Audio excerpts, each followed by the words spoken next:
The Detroit Lions just called their shot. What's up, everybody? My name is Colin, and this is the NFC North Guys. Me and my buddies every single day are breaking down content around the Bears, Packers, Lions, and Vikings.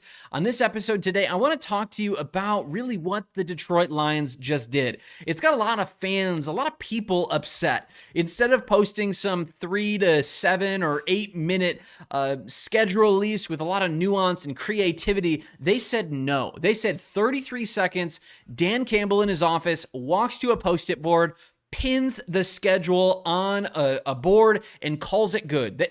It's a statement. It's not laziness. It's conviction to say, hey, we know who we are.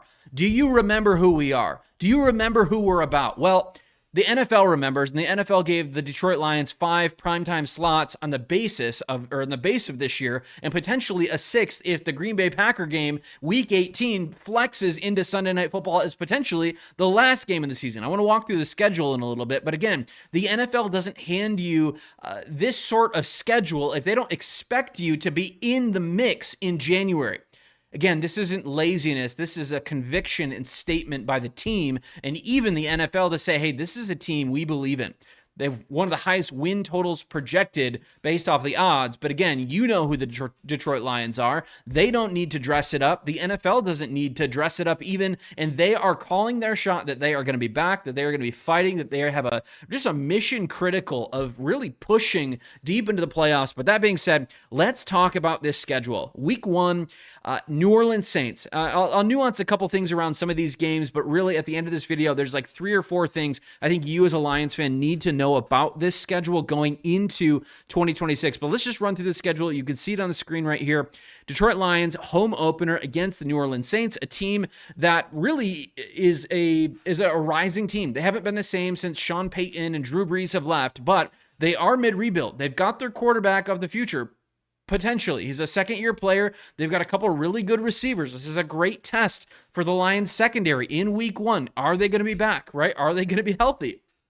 But this is an NFC South game, one that has conference implications for not just obviously not the NFC North, but really for the conference and seeding. So this game really does matter. It's not just some random AFC team. It's an NFC team. But that being said, week 2 is against Buffalo, which this is a very, very big game. One, because a couple years ago, the Lions got the bricks beaten off of them at home against the Buffalo Bills. But this is one revenge game for the Lions, but it's a game where the Lions poetically, I don't know if you know this, but actually the Lions in like 1960 gave the first jerseys to the Buffalo Bills, and this is like the home opener and the culmination and the really just the back end of that opportunity where the Bills, yes, they've been a pretty successful franchise, actually the most winning regular season football team in like the last 8 years since really Josh Allen has got there. But again, this is an AFC opponent, so it's a standalone for seeding, but the statement value is enormous. This is the biggest and probably hardest game that the Detroit Lions are going to play in probably the whole entire regular season, if I'm being honest. I get the NFC North teams are hard there, but the Bills are a Super Bowl contender for sure. The Jets, week 3. You got Carolina, week 4. Again, Carolina was a team that was in the playoffs last year. They won their division. Week 5. We'll see if the Arizona Cardinals bring anything to that match, but we're at Arizona. Kyler Murray is gone, but you know what? They have got a new quarterback, Carson Beck, and even Jacoby Brissett, and a bunch of weapons. They have one of the most fun weapon groups in all of really the NFC. But again, it's an NFC West opponent. Conference does matter there. Week 6, a pretty healthy bye week. That's one of the earliest possible bye weeks. And so we should have a good level of health going into the rest of the season coming out of that. But week 7, we get our first real test game. Green Bay at home. 425 national game, rivalry on full display for everyone to see. This is, so far in the year, the biggest seeding leverage game, so it's important to keep in mind. Week after that, we get Minnesota, then we get Miami. We should roll through Miami.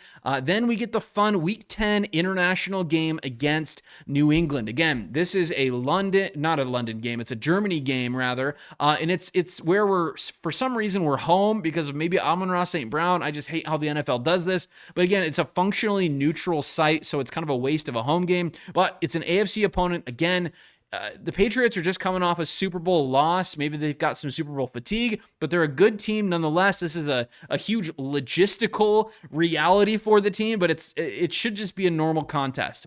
Another game after that, week 11, Tampa Bay. Again, a team that's been a perennial playoff team the last 6 years or so here. But week 12, Chicago. Week 13, Atlanta. Week 14, Tennessee. 15, Vikings. Then Giants, Chicago, and Green Bay.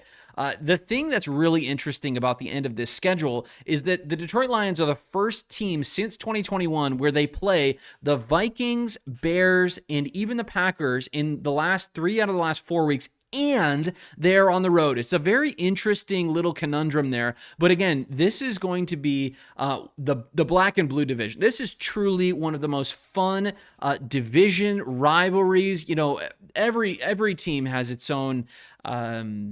Every team, it dislikes each other for different reasons, for plays, for moments in the history of these teams. But I'm really expectant, and I actually kind of love that we get to play Chicago and Green Bay. They're probably the two most formidable opponents in the NFC North right now. But even that being said, to get the Giants in between that, December and early January truly could be a bit of a gauntlet here for the Detroit Lions. But that being said, we do have to just be reminded that the Detroit Lions have broadly a pretty easy schedule. Actually, we have the number one easiest schedule in the entirety of this season. But in some sense, strength of schedule doesn't really matter because it's based off last year's win-loss column. But I do think it's really important to note here, you can even see this from Warren Sharp, the Lions schedule is pretty amazing. He says, first, Detroit plays the number one easiest schedule through week 6 based off last year's standings. But again, only one opponent is expected to have a winning record, which is a very big game, an away game in Buffalo. But after week 4, Detroit plays one game outside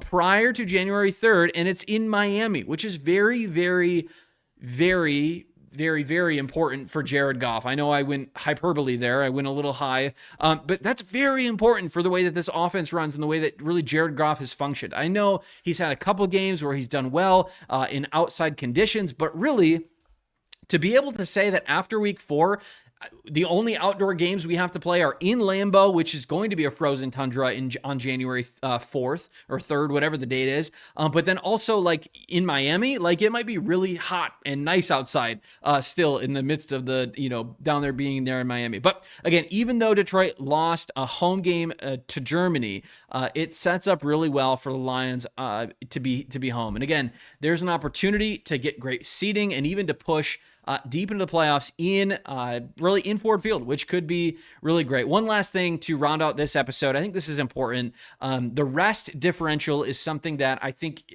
a lot of people overlook. A lot of people do look at, hey, how many miles does the team travel? But when you look at some of these stats, when you look at the NFL rest differential, you can see that the Lions are about neutral.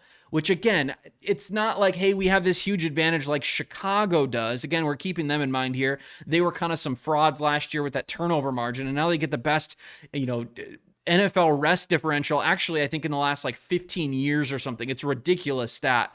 But even so, the Lions they're not negative on this. I know we've got to, travel a ton of miles to Germany. We've got to, we're not quite going all the way West Coast, to San Fran or to, the Seahawks or some of these things, but really overall, they're going to have a bit of rest. In other words, when we look at the opponents that we're playing, we come out just positive when it comes to how many extra days we have between our games than our opponents. But in all of this, I hope you're getting excited for the season. This is a pretty fair schedule. I get it. It's in some sense the easiest. Don't read into that metric too much. Those things change year over year. When you've got teams with multiple players traded away and multiple draft picks and a new season, of course, they lose a bunch of games to tank or lower their win total so they can get good players. Like we play a lot of those teams, especially like the Jets, especially like Tennessee, especially